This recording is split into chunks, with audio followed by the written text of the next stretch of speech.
அனைவருக்கும் வணக்கம். இந்த இனிய விழாவில் புதிய தலைமுறையின் சார்பாக பங்கேற்கின்ற வெங்கடகிரி அவர்களே, நம்முடைய quality assurance associate dean doctor Rogaraj அவர்களே, தமிழ் பேராய தலைவர் டாக்டர் கருண் நாகராஜன் அவர்களே, நம்முடைய நந்திவரம் மருத்துவ அலுவலர் ராஜேஷ் அவர்களே, திரளாக இங்கே திரண்டிருக்கின்ற மாணவ செல்வங்களே, இந்த அறக்கட்டளை சேர்ந்த அனைவருக்கும் என்னுடைய வணக்கத்தினை மீண்டும் தெரிவித்துக் கொள்வதில் நான் மகிழ்ச்சி அடைகின்றேன். சார் சொன்னாங்க, நான் எந்த விதத்தில் இந்த விழாவிற்கு என்னை அழைத்தார்களோ தெரியவில்லை அப்படின்னு தமிழ் பேராய தலைவர் அவர்கள் சொன்னாங்க. தமிழ் பேராயத்துக்கும் சமுதாய மருத்துவத்துக்கும் எங்களுக்கு நெடிய தொடர்பு உண்டு சார். எப்படின்னா, நம்முடைய குணத்தொகையான இருக்கின்ற காலத்திலேயே யாக்கை அப்படிங்கிற தமிழ் இதழ் கம்ப்ளீட்டாக ஃபுல்லாக எல்லாமே தமிழில் தான் இருக்கும். மற்றபடி வருகின்ற தமிழ் மேகசின்ஸ், ஹெல்த் மேகசின்ஸ் மாதிரி இல்லாமல் நம்முடைய சீஃப்டெல்லாம் இன்டர்வியூ எடுக்கிறது, என்ன மருந்து கொடுக்க, டூஸ் அண்ட் டோன்ட்ஸ் எல்லாம் போட்டு சுத்தமான தமிழில் மக்களுக்கு புரிகிற மாதிரி இலவசமாக ஒரு இதழ் வந்துட்டு இருந்தது. அந்த இதுக்கு தமிழ் பேராயம் தான் முழு முதற்பை எங்களுக்கு உதவினாங்க. அதுக்கு நன்றி. ஆகையினால எங்களுக்கு நெடிய தொடர்பு உண்டு உங்களோட. ரெண்டாவது, நம்முடைய மாண்பமை வேந்தர்களுடைய பிறந்தநாள் வேக்க சிறப்பு முகாம் நடத்தணும்னு சொன்னாங்க. நாங்கள் கண்ணங்கருத்துமா அது எந்த அளவுக்கு சிறப்பாக செய்ய முடியுமோ அந்த அளவுக்கு சிறப்பாக செஞ்சோம், அவர்களோடு இணைந்து. அந்த விதத்திலே நான் உங்களோட இணைஞ்சிருக்கிறேன். மூன்றாவதா, நம்முடைய என்எம்சி நேஷனல் மெடிக்கல் கமிஷன் என்ன சொல்கிறான், ஃபேமிலி அடாப்ஷன் ப்ரோக்ராம் அப்படின்னு சொல்கிறான். சில கிராமத்தை தத்தெடுத்துக்கிட்டு, சில குடும்பத்தை தத்தெடுத்துக்கிட்டு 3 வருஷம் வரைக்கும் நம்ம அவங்க வீட்டில் நல்லது கெட்டது நடந்தால் ஃபாலோ பண்ணணும் அப்படின்ட்டு family adoption program log book. அதை நாங்கள் முடிஞ்ச அளவுக்கு இங்கிலீஷ்லேருந்து டிரான்ஸ்லேட் பண்ணி தமிழ்லாம் பண்ணோம். அந்த விதம் பதிவேட்டை சார் அவங்க தான் கம்ப்ளீட்டாக கரெக்ட் பண்ணி இப்படி தான் பண்ணோம் அப்படின்ட்டு. ஸோ நம்முடைய துறைக்கும் தமிழ் பேராயத்துறைக்கும் ஒன்றோடு இணைந்து நடத்தி கொண்டிருக்கிறோம். அதனால் நீங்கள் வேற, நாங்கள் வேற இல்லை. நீங்கள் இந்த விழாவில் கலந்து கொள்வது எங்களுக்கு மிக்க மகிழ்ச்சி, பெருமை. செவிக்கு நோவில்லாத பொழுது சிறிது வயிற்றுக்கும் ஈயப்படும்னு, வயிற்றுக்கு ஈந்த பின் செவிக்கு வந்திருக்கோம். இப்போ அப்படி தானே எல்லாம் சாப்பிட்ருப்பீங்கன்னு நினைக்கிறேன். இல்லாட்டி நிச்சயமாக சாப்பிட கொடுப்போம், கவலைப்படாதீங்க. குரல் இனிது யாழ் இனிது என்பர் தம் மக்கள் மழலை சொல் கேளாதவர். நான் மழலை சொல் கேள, குழந்தை பேசுது, அழுவுது, அந்த சத்தம் அந்த மாதிரி எந்த மியூசிக்கும் ஈக்குவலண்ட் ஆகாதுங்கிறான். சவுண்டு தான். அந்த சவுண்டு கேட்கக்கூடிய கருவி காது, கேட்பதற்குரிய கருவி காதுகள். நம்முடைய சிஎம்ஆர்ஐஸ்லாம் கொஞ்சம் பொறுத்துக்கணும். ஏன்னா நீங்களாம் இஎன்டி பாஸ் பண்ணிட்டு வந்திருப்பீங்க, உங்களுக்கு இஎன்டிலாம் அப்சல்யூட் நல்லா தெரியும். நம்முடைய பிஜிஸ் பற்றி சொல்ல வேண்டாம். சமூகத்துக்கு போனீங்கன்னா அவங்களுக்கு காதுன்னா என்ன, காதுன்னா இதை தான் தெரியும், இதுக்கு மேலே உள்ள ஒன்றுன்ற இருக்க தெரியாது இல்லையா? காதில் 3 பகுதி இருக்குது, வெளிக்காது, நடுக்காது, உள்காது. நம்முடைய ஒலி அலைகள் இங்கே விழுந்ததுன்னா அது நடுக்காதும் உள்காதும் வழியாக சென்று மூளைக்கு சென்று இது பறவையின் ஒலியா இல்லை இயந்திரத்தின் ஒலியா அப்படி என்ற உணர்வுகின்ற நரம்புகள் மூலமாக மூளை அதை தெளிவுபடுத்துகிறது. இந்த அளவுக்கு அனாட்டமி போகிறோம். மிடில் இயர், நடுச்செவிக்கும் நம்ம தொண்டைக்கும் மூக்குக்கும் யூஸ்டேஷன் டியூப் அப்படிங்கிற ஒரு தொடர்பு உண்டு. ஒரு சளி பிடிச்சாலோ தொண்டை கரகரப்பாக இருந்தாலோ நம்முடைய நடுக்காது மிடில் இயர் எஃபெக்ட் ஆகும். அதுவும் உங்களுக்கு தெரிஞ்சதான். அதேமாரி இந்த காது மூளைக்கு ரொம்ப அருகாமையில் இருக்குது, டெம்போரல் ரீஜன் ரொம்ப அருகாமையில் இருக்குது.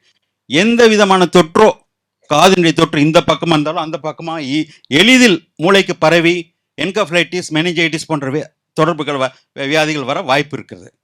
நாம் இங்கே இன்னைக்கு காப்போம் காதுகளை என்றதில் சுருக்கமாக ஒரு 5 கருத்துக்களை மட்டும் சொல்லி உங்கள்கிட்ட விடைபெறலான்னு நினைக்கிறேன். என்னென்னா, ஒரு டிசீஸ் வந்துட்டால் இஎன்டி ஸ்பெஷலிஸ்ட் நம்ம டீன் சார் மாதிரி பார்த்துக்குவாங்க. நம்முடைய role preventive ENT. Preventive ENT என்ன அப்படின்னு அது மட்டும்தான் நான் சொல்லி உங்கள்கிட்ட விடைபெறலான்னு பார்க்குறேன். என்னென்னா, முதல்ல காமனாக நீங்கள் கிராமத்தில் போனீங்கன்னா, எக்ஸ்டர்னல் இயரில் போனீங்கன்னா வேக்சின் வாங்க. அதாவது மெழுகு இருக்குது சார், காதே கேட்க மாட்டேங்குது மெழுகு. உடனே நீங்கள் ஒரு காது மூக்கு தொண்டை நிபுணர்கிட்ட அனுப்பணும்னு அவசியமே கிடையாது. நீங்கள் ஒரு நல்ல டார்ச் லைட் நிச்சயமாக கிடைக்கும் கிராமத்தில். அடித்து பார்த்தீங்கன்னா ஒரு எண்ணெய் கலரில் இருந்து வேக்ஸ் மாதிரி எண்ணெய் கலரில் ஒரு உருண்டையாக இருந்துச்சுன்னா அது வேக்ஸ் இந்த எக்ஸ்டர்னல் இயர் கனால். டிம்பானிக் மெம்பரிங் அப்படிங்கிறத பாதுகாப்பதற்காக சுரக்கக்கூடிய கிளாண்ட், அவ்வளோதான். சுரப்பியினால் சுரக்கக்கூடிய ஒரு பொருள் தான். அதை உடனே எடுத்து அதுவாக வெளியில் வந்துடும். அப்படி அதனால் அவருக்கு கஷ்டம் அப்படின்னா, நன்றாக சூடு செய்யப்பட்டு குளிரப்பட்ட தேங்காய் எண்ணெய் 2 சொட்டு ஒவ்வொரு இரவும் 2 சொட்டு தேங்காய் எண்ணெய் அந்த காதில் போட்டிங்கன்னா அதுவே இலகி அதுவே வெளியில் வந்துடும். இது சாதாரணமாக டாக்டருக்கு சொல்லணும்னு அவசியம் இல்லை. நான் மெடிக்கல் பர்சன் யாராக இருந்தாலும் நீங்கள் ரொம்ப ஈஸியாக சொல்லலாம். இட் இஸ் செருமன் சொல்லுவீங்க, வேக்சின் சொல்லுவீங்க, மெழுகுன்னு சொல்லுவீங்க. வேக்ஸ் இந்த எக்ஸ்டர்னல் கெனால். இதை அடைச்சி அவனுக்கு கஷ்டமாக இருந்துச்சுன்னா இந்த மாதிரி ஒரு 2 சொட்டு தேங்காய் எண்ணெய் ட்ராப்ஸ் எல்லாம் கூட போக வேண்டாம். அடுத்தது நான் முன்னாடியே சொன்ன மாதிரி யூஸ்டேஷன் டியூப் அப்படிங்கிறது நடுச்செவிக்கும் நம்முடைய தொண்டைக்கும் மூக்குக்கும் தொடர்பு உள்ளது. ஏதாவது மூக்கில் சளி பிடிச்சா அது நடுச்செவியை பாதிக்கும்னு சொல்லியிருக்கோம் இல்லையா? அந்த சமயத்தில் நம்ம என்ன சொல்லலாம், நல்ல தண்ணியை கொதிக்க விட்டுன்னா ரோல் பாயிலிங் சொல்லுவோம். என்னென்ன பல பபிள்ஸ் வரணும். சூடு பண்ணன்னு சொல்லலை, கொதிக்க வைக்கணும். அந்த வார்த்தையில் கவனிங்க. தண்ணியை நல்லா கொதிக்க வச்சு அதுவாக ஆறணும். பச்சை தண்ணி ஊற்றி ஆற்றக்கூடாது, அதுவாக ஆறணும். அந்த சூடான தண்ணியை கொதிக்க வச்சு சூடாக இருக்கும்போது அந்த தண்ணியை குடிச்சிங்கன்னா பெரும்பாலான கிருமிகள் ஆல்மோஸ்ட் ஸ்டெரிலைசேஷன் மாதிரி தொண்டையை இது பண்ணிங்கன்னா இயற்கையாகவே அந்த இன்ஃபெக்ஷன் கிளியர் ஆகிடும். மூன்றாவதா, அடிக்கடி நிகழக்கூட வீட்டில் குழந்தை படுத்திருக்கோம், அம்மா பால் கொடுத்துருப்பாங்க, ஜீனிக்கினே போட்டிருப்பாங்க, புட்டிப்பாலாக இருந்துச்சுன்னா அதை காதில் தெரியாமல் காதில் எறும்பு போயிருக்கும். அது ஏன் அழுவுது எதுக்கு அழுவுதுன்னு தெரியாது.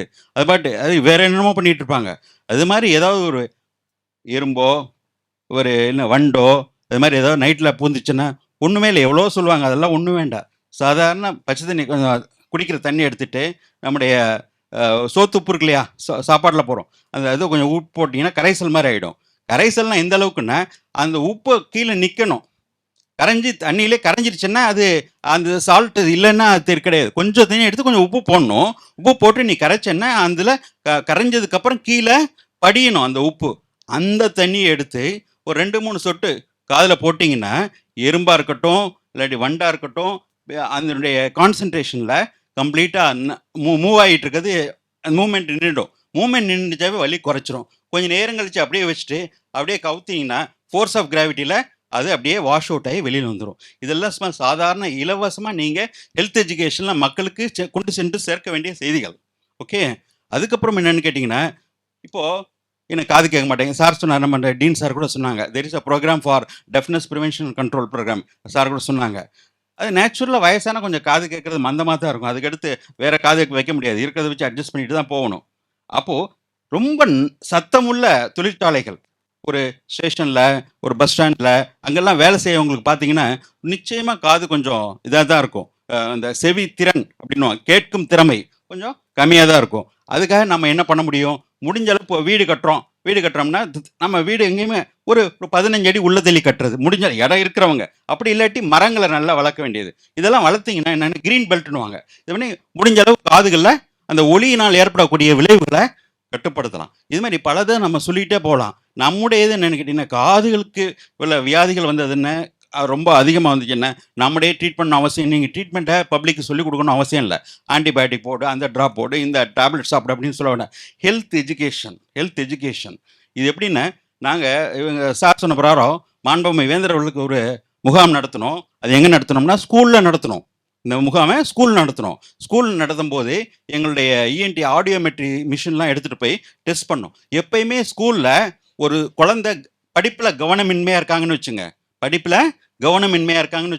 இல்லாட்டி காதுலேருந்து ஏதாவது ஒழுகுதுன்னு வச்சுங்க, சீலோ தண்ணியோ இல்லாட்டி ஊந்தண்ணி மாதிரி மஞ்சளோ ஏதோ ஒழுகுதோ அப்படின்னா உடனடியாக அவங்கள ஆஸ்பத்திரிக்கு மருத்துவமனைக்கு ரெஃபர் பண்ணணும். ஏன்னா அந்த குழந்தை காது கேட்காதனால படிப்பில் கவனமின்மையாக இருக்கலாம். நாம் நினச்சிட்டு இருக்கோம் அது இன்டிஃபரண்ட்னு, அப்படி கிடையாது. அது உண்மையிலே காது கேட்க. அதுக்காக தான் நம்ம ஸ்கூலில் ஆடியோமெட்ரி முதல்ல கொண்டு போய் டெஸ்ட் பண்ணி அவங்களுக்கு ஏதாவது ஹியரிங் லாஸ் இருக்கா அப்படின்னு டெஸ்ட் பண்ணுறோம். ஸோ அந்த விதத்தில் நம்முடைய சார் சொன்ன பிரகாரம் நம்முடைய எஸ்ஆர்எம் ரொம்ப சர்வீஸ் பண்ணுறாங்க. நம்மளை மெச்சுக்கிறான்னு தயவு செய்து நினைக்காதீங்க.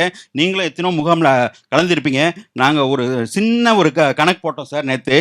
எப்படின்னா, ஒரே ஒரு மருத்துவ முகாம், மிக குறைந்த மருத்துவர்கள், மிக குறைந்த மருந்துகள் இப்படி போட்டோம்னா கூட ஒரு குறைந்த மருத்துவ முகாமுக்கு குறைந்தபட்சம் 1 லட்சம் ரூபாய் செலவாகுது. இன்னைக்கு ஒரு முகாம் நடந்துகிட்டு இருக்கு சார், வேந்தர் அவர்களுடைய தயவினால 1 லட்சம் ரூபாய் செலவுக்கு. ஸோ எத்தனை முகாம் ஒரு மாதத்துக்கு நடத்துகிறோம்னா குறைந்தபட்சம் 5-6 முகாம் நடத்திட்டு இருக்கோம். இப்போ 5-6 லட்சம் சாதாரண மக்களுக்கு போய் சேர்ந்துக்கிட்டு இருக்கு.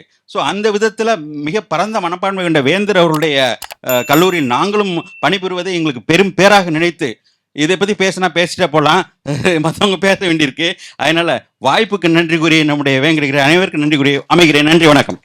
நீங்கள் நல்லுள்ளங்கொண்ட தனி மனிதரோ இயக்கமோ நிறுவனமோ எவராயினும் உழைப்புதவி, நிதியுதவி, நிபுணத்துவ உதவி என எவ்வகையிலும் புதிய தலைமுறை அறக்கட்டளையோடு இணைந்து செயல்பட விருப்பம் என்றால் வரவேற்கின்றோம். தொடர்பு கொள்ள புதிய தலைமுறை அறக்கட்டளை 24 GN செட்டி சாலை, தியாகராய நகர், சென்னை 6017.